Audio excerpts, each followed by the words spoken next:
So here we are, fresh off getting it aligned at Performance Place. We're gonna drive it home. Stay tuned, there will be some video of that too.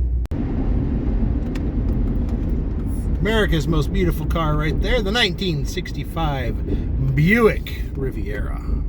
So I gotta say, following the Riviera, people are giving this thing the 10 eyes, and the funniest look that we've got so far, guy in a slammed brick Volvo wagon there, all sorts of cambered out stances life, I get it, but he about ripped his head off trying to look around and see the car. So that's the most interesting look we got so far. We're rolling along, it's doing good. We got a little bit of black as he kicks into the 4 barrels, but considering how long it's been sitting, we're doing okay.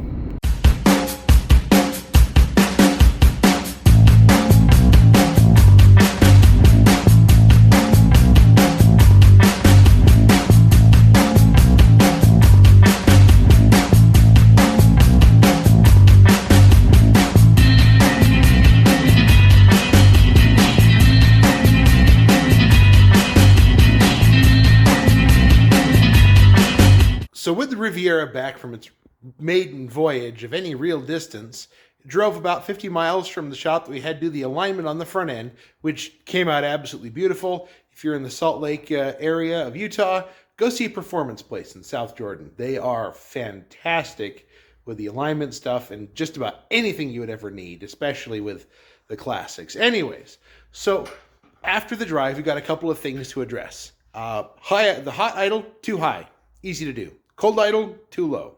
Adjusted that too.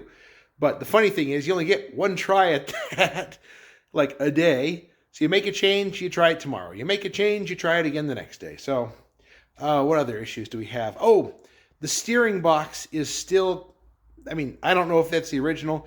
The steering box is a little loose. We still have some slop in the steering. So I'm going to try and do the adjuster nut and tighten the set screw down just a little bit. I'll show you that. And I also noticed, since I was driving behind my dad, who was driving the Riviera, the tail was kind of steering itself, which, let me just show you that, because words cannot describe what I'm seeing. All right, for those who may not have seen the other rebuild of the back end, the Rivieras use a 3-link design. There's the upper control arm, lower control arm there, lower control arm there, with a track bar or panhard rod. So as you can see, there's the panhard rod. We got, solidly on the ground, but as soon as I start wiggling the tail of the car, you may not be able to see it, but you can hear it. All the bushings in the back are all sorts of loose and clunky. So that means it's time to go through the rear suspension now that we got the front end tracking nice. But that's okay. This one's just going to be easy. Supposedly Energy Suspension builds all the parts. We'll work on that one piece at a time. But that track bar, it's got like 3/8 of an inch of slop in it. And so it's just wore out.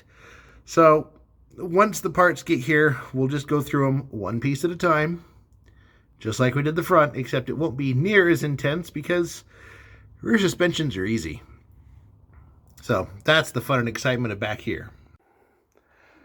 The last thing that's kind of a sticking point, and we can drive it as it is, and it drives fine, it runs good, but just really is a hindrance to the performance, is the accelerator pump right here. It's not exactly pumping the way it needs to. You've got the squirter. Let me grab my flashlight here. There we go. Oop. You got the squirters right there. Let's see if I can do this with, one-handed and such. Oh, badly. Anyways, so you got the accelerator pump there. It just doesn't really squirt. So I'm going to have to get a carb kit. I think the accelerator pump has got some issues. That also makes a difference on cold start when you pump the gas and, that kind of thing. So, bunch of little issues.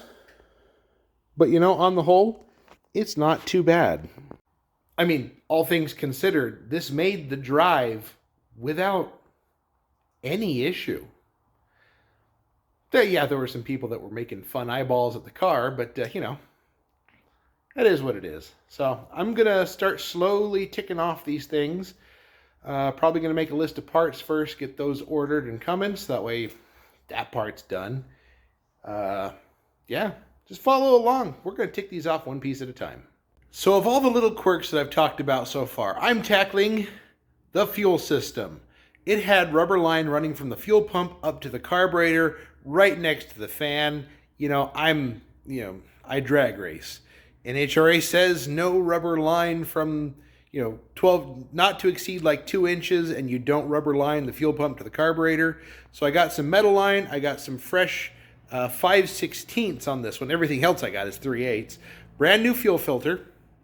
And we're going to run metal and couple everything with some very nice, neat rubber unions. So, whether or not it's perfectly NHRA acceptable doesn't matter. It'll be a lot better than what it was, because there's some signs on that rubber fuel line where it nicked the fan, and I don't need gasoline getting sprayed on a hot engine and, burning that beast to the ground. So, let's start bending some fuel line. I also got some spark plugs. Everything else I'm going to have to order in, so this is kind of a, just take care of issues that I can while other parts show up. So, stay tuned. We're going to keep on keeping on. Before I get too much further involved, this is the fitting that was on the fuel pump. That's an 1/8 inch NPT. Whoop, we're going to have a hard time focusing. That's okay. 1/8 inch NPT. I got some good Teflon tape on there to a 5/16 barb. I know there's a technical name for this kind of a barb. I don't remember what it is. For all intents and purposes, it's a barb today. So I'm going to thread this back into the fuel pump, and we're going to start bending some line.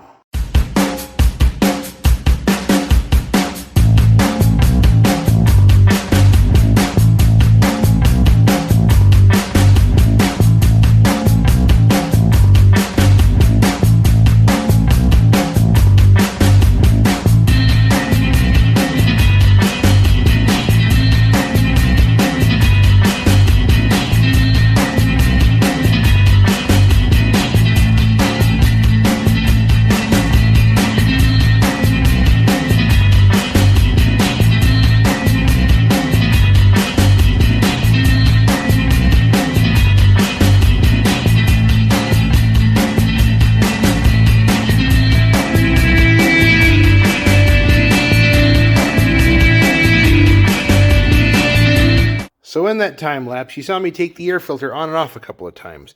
That was to make sure that the line that I bent here would clear the air filter. Got kind of nice little zigzag shape, drops the filter right down to where it used to was. Yes, we need to do something with those lines another day. That's for the heater. It's getting close to summer. We don't need that. Now down here is a little bit of a different story. Come off the fuel pump and came straight up, gave it about it's kind of a 60-degree-ish bend forward, then up to the carburetor. So I'm going to go back through, put band clamps on all these guys, and get them tightened down. The other funny thing that we found, the driver's side door lock's got some issues. You can lock it, but it doesn't unlock. Close the door, and it unlocks itself, because remember, old GMs, you have to lock the door, push the button, close the door, and let up, and it's locked. But now that it's there, I can't pull the lock up. So I have to reach around in here to the inside door latch, and it unlocks itself. So I've squirted some penetrating oil down this little hole, trying to soak the linkage just to get it to move. That's not working out. So now we get the fun of taking the door panel off to grease everything and figure out what's sloppy, broken, not quite right. Can't say I'm super looking forward to this. This is kind of a complicated door panel for a classic. And yeah. Now I started taking the door panel off, as most sensible people would start by saying, okay, it looks like I need to take the door panel off to get to the lock mechanism. The problem is, or interesting thing, you see those bolts that are around the door? There's some that run along the bottom too. Apparently Buick, for the first gen Buick Rivieras, 6345, 345, they used a removable door skin. So that means to do anything inside the door, to service the latch mechanism, to service the window tracks, to service any of the locks, you take the door skin off. I mean, let's face it, the paint on this car is nice. I'm going to proceed with extreme caution. So I'm a little defeated. Every single one of these little T-bolts that I put my wrench on, it spun on the door skin. Yep. So, yeah, that's fun. Anyways, I'm going to do some digging. Some of the Buick forums suggest using a very thin putty knife to slide between the skins, but I've got this stick-on plastic trim there that we're going to have to do something with. Supposedly you can put a craft knife or a putty knife through there, contact the T-bolt, and put enough pressure on it to be able to remove the nut from the T-bolt. Problem is I still got to put this door skin back on. So this has turned into one of those classic car can of worms. Anyways, guys, I'm going to leave it off here, and I'm going to catch you next time. And I promise, this won't get the best of us. It's just a minor setback. Thanks for watching. We'll see you soon.